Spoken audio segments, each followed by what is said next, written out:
Gua udah main Mobile Legends dari sejak tahun 2017 dan gua udah main di kurang lebih 50 turnamen lah. Sebelum di RRQ juga udah ada.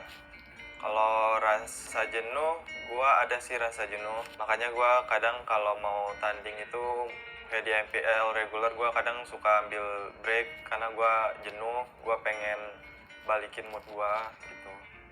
Kalau gua ya main Mobile Legends itu awalnya dari tahun 2017 di situ. Terus kayak udah berjalan 3 tahun juga kan.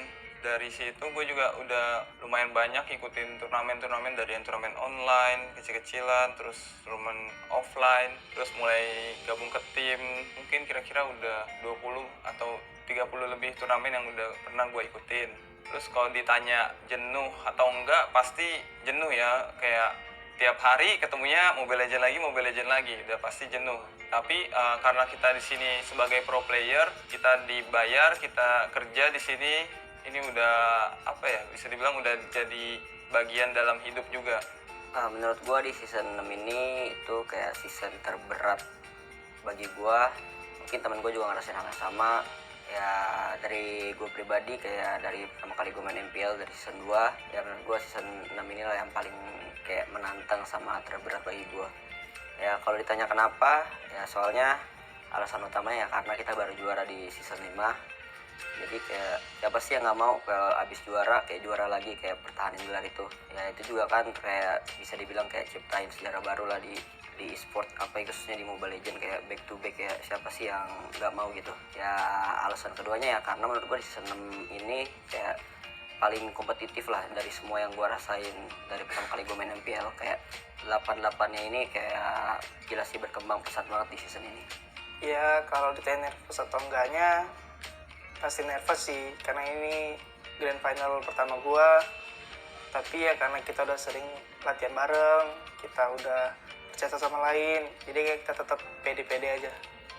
Dari sebelum MPL season 6 dimulai, kalau ditanya pede atau enggak, kalau menurut gue pribadi sih, gue pede-pede aja. Karena emang line up-nya nggak berubah banyak. Terus walaupun ada sedikit ya masalah-masalah yang terjadi, cuman bisa dibilang lumayan cepat beradaptasi dengan patch yang baru di tengah turnamen.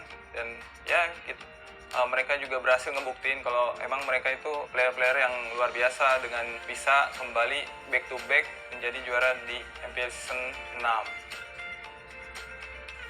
Pada bilang kayak meta season 6 ini kayak cocok banget gitulah kayak sama RRQ. Ya mungkin kalau dari gue pribadi kayak ya mungkin emang kalau dilihat dari luar ya kayak gitulah ya. Cuma sebenarnya enggak juga sih, kayak semua tim tuh harus cari tahu lah gimana tim tersebut itu nyesuaiin sama patch-patch sekarang. Mungkin emang keunggulan kita, saya dibilang kayak hero kita banyak, jadi mungkin kita lebih bisa beradaptasi, kayak jadi lebih gampang gitulah nemuin hero yang cocok sama meta. Cuma kan itu balik lagi ke timnya sendiri-sendiri, kayak ya gimana cara mereka adaptasi segala macam. Kalau boleh jujur ya tim kita kayak juga ngalamin banyak struggle juga lah buat nemuin hero-hero yang cocok di meta ini. Meta season 6 cocok sama RRQ, gue bilang ya udah pasti cocok. Soalnya di RRQ itu bukan sombong atau apa, kayak pool hero kita itu kita banyak banget, setiap individunya punya banyak hero, dan kita nggak takut untuk mencoba. Kita anti mainstream. Game pertama lawan Onyx itu adalah game yang paling gua nggak nyaman lah mainnya. Ibaratnya kayak kita belum panas banget, terus langsung ketemu lawannya jago gitu. Jadi kayak otomatis guanya belum panas aja udah.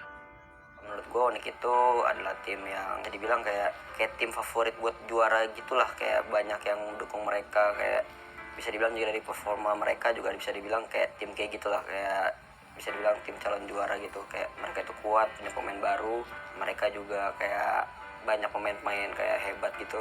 Akhirnya kemarin match pertama kita kayak kesusahan gitulah, kita nggak nyangka sama draft mereka segala macem. Kita juga kayak lihat gameplay mereka ternyata cukup berubah dari yang terakhir kita ketemu. Jadi ya menurut gue mereka lawan yang tangguh. Cuma untungnya kita di game 2 sama game 3 bisa membalikkan keadaan, terus kita bisa memenangkan pertandingan. Oke, di game pertama kita ngelawan BTR di D2 itu, di game pertama itu si Sin-nya menggunakan Tamus ya.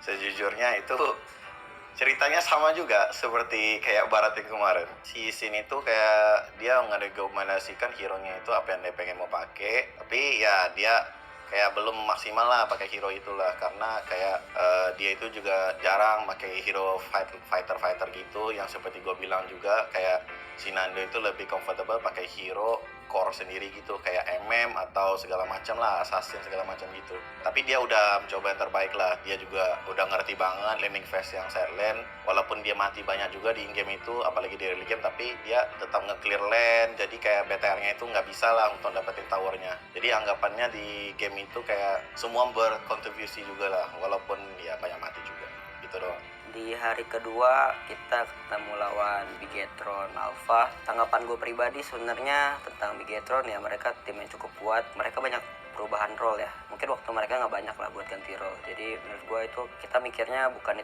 persiapan khusus mereka, tapi itu kayak keuntungan buat kita lah. Jadi mungkin kita bisa dibilang menang cukup mudah 2-0 lawan mereka. League of Legends Wild Rift dibuat dari awal khusus untuk handphone. League of Legends Wild Rift Match satu yang lawan Outrigo itu match yang paling gua nggak suka, karena yang pertama kita ada miskom di draft, terus ya kayak gua harusnya main link kan, gua bisa dapat nge-kill tapi gua nggak ambil kesempatan itu, jadi itu kayak early-nya udah jauh. Okay, for the last day grand final we fight it's Alter Ego. On the first game we actually kind of fucked up our draft, but then we immediately pick up. So on the second game we actually play back our own draft, and then the heroes is all match according to our practice. Di game kedua kita itu end-nya lumayan cepat, kayak 10 menitan. Kenapa? Karena hero kita memadai, terus pressure kita cukup, sama musuh kita udah kayak ngasih zero chance sih buat mereka comeback, jadi kita bisa end langsung. So as come on to the game 3, we actually play a little bit of different. We use on Carmilla Lemon and Chang'e on Sin. It actually worked really well. So on the game 4, in the practice we actually practice hero Alice, but in the tournament wise I think we still need more. Therefore we kind of struggle in the game 4. And talk about game 5, which probably gonna be the most intense finals game of all time. Jadi pas di game kelima ini kayak ini mungkin bisa dibilang kayak game terseru gua selama main Mobile Legends lah di